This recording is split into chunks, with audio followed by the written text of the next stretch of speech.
नमस्कार, आदाब, स्वागत है आप सभी का। आप देख रहे हैं जज्बा न्यूज और मैं हूं आपके साथ फराह खान। नजर डालेंगे देश और दुनिया की सभी ताजा और बड़ी खबरों पर, लेकिन उससे पहले ले चलते हैं आपको सुर्खियों की ओर। असदुद्दीन ओवैसी ने जेलों में मुसलमानों की संख्या को लेकर प्रधानमंत्री नरेंद्र मोदी और अमित शाह पर बोला हमला। कहा, भारतीय जनता पार्टी के राज में बेकसूर मुसलमानों को डाला जा रहा है जेल में, हो रहा है भारत में कानून का दुरुपयोग। तो वहीं पूर्व प्रधानमंत्री राजीव गांधी के हत्यारों को मिल सकती है जल्द जमानत। रिहाई पर गवर्नर करेंगे फैसला। सुप्रीम कोर्ट ने आदेश कर डाला जारी, तो कांग्रेस ने किया जमानत का विरोध। पश्चिम बंगाल में ममता बनर्जी ने भी बोला प्रधानमंत्री नरेंद्र मोदी और अमित शाह पर हमला और भारतीय जनता पार्टी को बताया देश की सबसे बड़ी महामारी। कहा, अमित शाह कराना चाहते हैं पश्चिम बंगाल में हिंदू मुस्लिम दंगे। वहीं बिहार में महागठबंधन ने कसली कमर। बिहार चुनाव में हार के बाद कोर्ट में चुनौती देने पहुंचे राहुल और तेजस्वी। हो सकती है बिहार में 17 सीटों पर रिकाउंटिंग, गिर सकती है बिहार में नीतीश सरकार। इस वीडियो को आप अंत तक देखिएगा। इसमें देश और दुनिया की तमाम बड़ी खबरें हैं जो आपके काफी काम आ सकती हैं। तो फटाफट बढ़ते हैं पहली और बड़ी खबर की ओर। जी हां दोस्तों, पहली बड़ी खबर है, असदुद्दीन ओवैसी ने जेलों में मुसलमानों की संख्या को लेकर प्रधानमंत्री नरेंद्र मोदी और अमित शाह पर बोला जोरदार हमला। कहा, भारतीय जनता पार्टी के राज में बेकसूर मुसलमानों को डाला जा रहा है जेल में, हो रहा है भारत में यूएपीए कानून का दुरुपयोग। आपको बता दें दोस्तों, एआईएमआईएम पार्टी के अध्यक्ष असदुद्दीन ओवैसी ने एक बार फिर से जेल में मुसलमानों की संख्या को लेकर भारतीय जनता पार्टी पर बड़ा हमला बोल डाला है।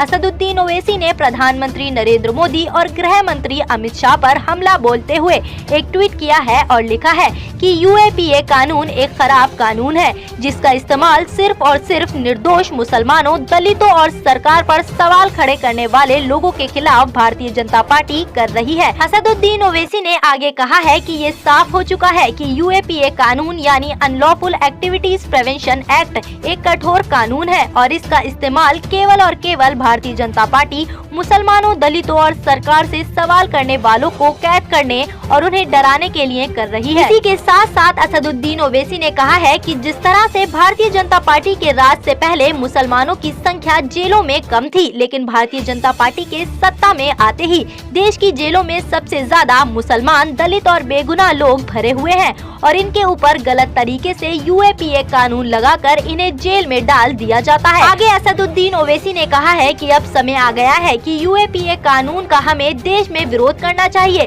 और भारतीय जनता पार्टी से सवाल पूछना चाहिए कि आखिर लगातार देश में बढ़ रहे अपराधों के ऊपर आखिर क्यों कोई एक्शन नहीं लेती भारतीय जनता पार्टी और क्यों हमेशा भारतीय जनता पार्टी बेकसूर मुसलमानों को जेल में डालने की साजिश रचती रहती है। आपको क्या लगता है दोस्तों? आप हमें अपनी राय कमेंट बॉक्स में कमेंट करके जरूर बताएं। इसी बीच दोस्तों बढ़ते हैं आगे और बताते हैं आपको अगली बड़ी खबर, लेकिन उससे पहले वीडियो को लाइक कर लीजिए और साथ ही साथ चैनल को भी सब्सक्राइब कर बेल बटन दबाकर ऑल नोटिफिकेशंस को भी ऑन कर लीजिए ताकि हर खबर का नोटिफिकेशन पहुंचे आप पर सबसे पहले। तो दोस्तों अगली बड़ी खबर है, देश के पूर्व प्रधानमंत्री राजीव गांधी के हत्यारों को जल्द मिल सकती है जेल से जमानत। गवर्नर करेंगे रिहाई पर फैसला। जी हां दोस्तों, आपको बता दें उम्र कैद की सजा काट रहे पूर्व प्रधानमंत्री राजीव गांधी के हत्यारों को जल्द से जल्द अब जमानत मिल सकती है और वो जेल से बाहर भी आ सकते हैं। बता दें पूर्व प्रधानमंत्री राजीव गांधी के हत्यारों को जल्दी छोड़ा जाएगा या फिर नहीं, ये फैसला अब तमिलनाडु के गवर्नर को करना होगा और इसी को लेकर सुप्रीम कोर्ट ने अपना एक बयान भी जारी कर डाला है। सुप्रीम कोर्ट ने अपने बयान में इस मामले पर नाराजगी जताई है कि जो दोषी उम्र कैद की सजा काट रहे हैं पूर्व प्रधानमंत्री राजीव गांधी की हत्या के मामले में उनकी जमानत पर तत्काल तमिलनाडु के गवर्नर जवाब दें कि क्या उन्हें छोड़ा जाए या फिर नहीं छोड़ा जाए। इसी के साथ साथ आपको बता दें सुप्रीम कोर्ट ने ये साफ कह डाला है कि सुप्रीम कोर्ट से अब ये मामला साफ हो चुका है और अब ये मामला तमिलनाडु के गवर्नर के हाथ में है। अगर वो चाहें तो राजीव गांधी के हत्यारों को रिहा भी कर सकते हैं या फिर वो चाहें तो रिहा नहीं भी कर सकते हैं। तो ये बड़ी खबर निकल कर सामने आई है। तो दोस्तों आपकी क्या राय है कि क्या तमिलनाडु के गवर्नर को राजीव गांधी के हत्यारों को रिहा कर देना चाहिए या फिर नहीं? आप हमें अपनी राय कमेंट बॉक्स में कमेंट करके जरूर बताएं। बढ़ते हैं आगे और बताते हैं अगली बड़ी खबर। अगली बड़ी खबर है, पश्चिम बंगाल में ममता बनर्जी ने बोला प्रधानमंत्री नरेंद्र मोदी और गृह मंत्री अमित शाह पर जोरदार हमला और भारतीय जनता पार्टी को बताया देश की सबसे बड़ी महामारी। कहा अमित शाह कराना चाहते हैं पश्चिम बंगाल में हिंदू मुस्लिम दंगे। जी हां दोस्तों, आपको बता दें पश्चिम बंगाल में विधानसभा चुनावों को लेकर इन दिनों टीएमसी और भारतीय जनता पार्टी में सियासी घमासान चल रहा है और टीएमसी और भारतीय जनता पार्टी दोनों ही पार्टियां एक दूसरे पर वार करती नजर आ रही हैं। इसी बीच आपको बता दें कि ममता बनर्जी ने गृह मंत्री अमित शाह और प्रधानमंत्री नरेंद्र मोदी पर जोरदार हमला बोल डाला है और इसी के साथ ही ममता बनर्जी ने प्रधानमंत्री नरेंद्र मोदी और भारतीय जनता पार्टी को देश की सबसे बड़ी महामारी पार्टी कह डाला है। ममता बनर्जी ने ये आरोप लगाया है कि पश्चिम बंगाल में भारतीय जनता पार्टी यहां आकर यहां पर हिंदू मुस्लिम दंगे करवाना चाहती है और यहां पर नागरिकता संशोधन कानून जैसे विवादित कानून को लाकर देश को बांटना चाहती है, क्योंकि भारतीय जनता पार्टी का हमेशा से यही एजेंडा रहा है कि कैसे दो समुदायों में नफरत फैलाई जाए। वहीं इसी के साथ साथ ममता बनर्जी ने कहा है जहां हम एक तरफ कोरोना, डेंगू और मलेरिया जैसी चुनौतियों से लड़ते हैं, तो वहीं दूसरी तरफ भारतीय जनता पार्टी देश की सबसे बड़ी महामारी बनकर उभर रही है और देश को तबाह कर रही है।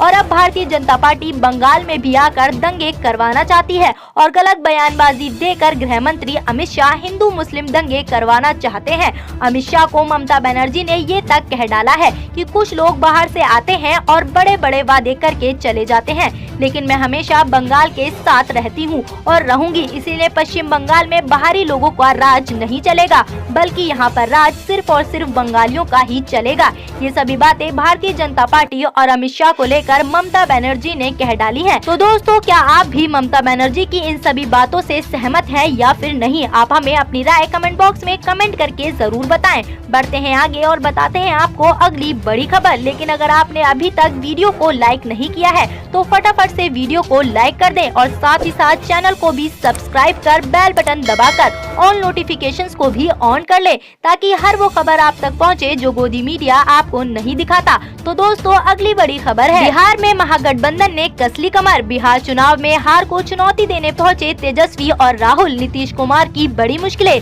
जी हां दोस्तों, आपको बता दें ये बड़ी खबर निकलकर सामने आ रही है कि बिहार विधानसभा चुनाव का रिजल्ट आने के बाद भले ही राज्य में भारतीय जनता पार्टी और जेडीयू की सरकार बन चुकी है, लेकिन महागठबंधन इस जीत को स्वीकार बिल्कुल भी नहीं कर रहा है और अब ये बड़ी खबर निकलकर सामने आ रही है कि नई सरकार का बिहार में बहिष्कार करने वाला महागठबंधन अब चुनावी रिजल्ट को कोर्ट में चुनौती देने की तैयारियां कर रहा है।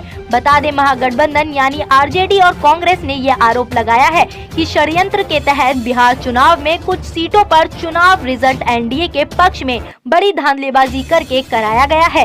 इसी के साथ साथ आपको बता दें तेजस्वी यादव ने सभी प्रत्याशियों को ये आदेश दे डाला है कि वो सभी जल्द से जल्द कोर्ट जाएं और कोर्ट में अपनी याचिकाएं दायर करें और कोर्ट से ये मांग करें कि बिहार में रिकाउंटिंग कराई जाए। वहीं तेजस्वी यादव और राहुल गांधी ने ये भी ऐलान किया है कि बिहार में 17 सीटें ऐसी है जिन पर उनके कैंडिडेट्स को जानबूझकर हराया गया है और वहाँ पर बड़ी धांधलीबाजी की गई है। आगे तेजस्वी और राहुल गांधी ने ये भी कह डाला है कि हम जल्द से जल्द इन सीटों पर रिकाउंटिंग करवाएंगे और इसी को लेकर हम कोर्ट में बिहार विधानसभा की एनडीए जीत को चुनौती देने को तैयार हैं। तो ये बड़ी खबर आ रही है दोस्तों कि बिहार में अब रिकाउंटिंग हो सकती है और नीतीश कुमार की सरकार गिर सकती है। तो दोस्तों, आपकी क्या राय है कि क्या बिहार में 17 सीटों पर रिकाउंटिंग होनी चाहिए या नहीं? आप हमें अपनी राय कमेंट बॉक्स में कमेंट करके जरूर बताएं। ये तो थी देश और दुनिया की ताजा और बड़ी खबरें। ऐसी ही ताजा खबरें और लेटेस्ट अपडेट को सुनने के लिए हमारे YouTube चैनल को सब्सक्राइब कर लीजिए और अगर आपको वीडियो अच्छी लगी हो तो नीचे कमेंट बॉक्स में कमेंट भी करें और वीडियो को लाइक और शेयर भी करें। शुक्रिया।